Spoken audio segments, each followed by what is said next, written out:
Deuteronomy chapter 10, verse 18 and 19. He ensures that orphans and widows receive justice. He shows love to the foreigners living among you and gives them food and clothing. So you too must show love to foreigners, for you yourselves were once foreigners in the land of Egypt. What's my name? Well, I'm surprised you care. I didn't think anyone noticed I was even here. I've been here for decades, and I've been here for years, and deportation is among one of my greatest fears. I don't think you know life till you sat right next to death. You sat so close to it that you could hear its every breath, could feel it on your neck, could feel it swelling up your chest, and that's the type of pain that can't be fixed with a simple check. It's not like me to stand around in the open sun. The only time we do is when we're working for someone, where pesticides and toxins flavor my tongue, filling up my lungs, but that's the kind of thing news reporters always hurry from. I guess these are the stories people never tell. It's easy to ignore them when you're fine and you're doing well. I don't think anyone would hear me if I tried to yell. If I rang a bell but scream illegal, I'll be put in jail. The bombs were the deadliest, for that I can vouch. Whole family crouched, mom hiding behind the couch, hoping if a bomb drops, it'll just about miss your house.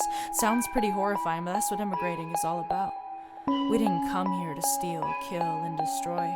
There are not many people who are even willing to employ. We had low standards the day we left. We were living poor. Some of us had to flee because of the extremities of the war. But I know that you'll never truly understand. And I guess fleeing the army makes me less of a man, but I had a legacy to defend. It was life or death, so ask me if I mind that you call me a dirty immigrant. The problems didn't stop at the border cross. We left our problems only to pick up new and different ones. We traded in our firearms for brutal verbal guns, saying how we came to rake it up and steal your paying jobs. We cleaned your bathrooms and your floors, cleaned your kitchens too. Fed your children, bathed them, and did what mothers do. A low-paying salary for everything is what that got you. Didn't mind the immigrant when they were spit-shining your shoes.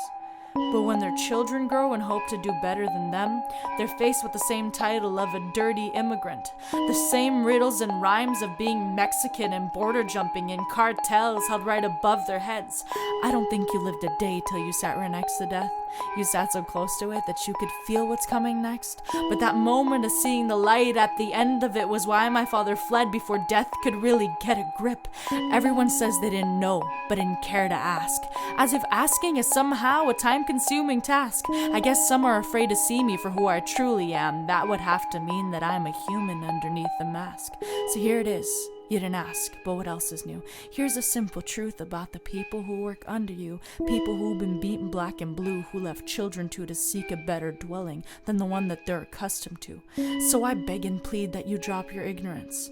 And just for this case, before the guilt, grant them innocence. Open your ears and hear the story for what it is. Then you'll be the judge and place your verdict on these immigrants.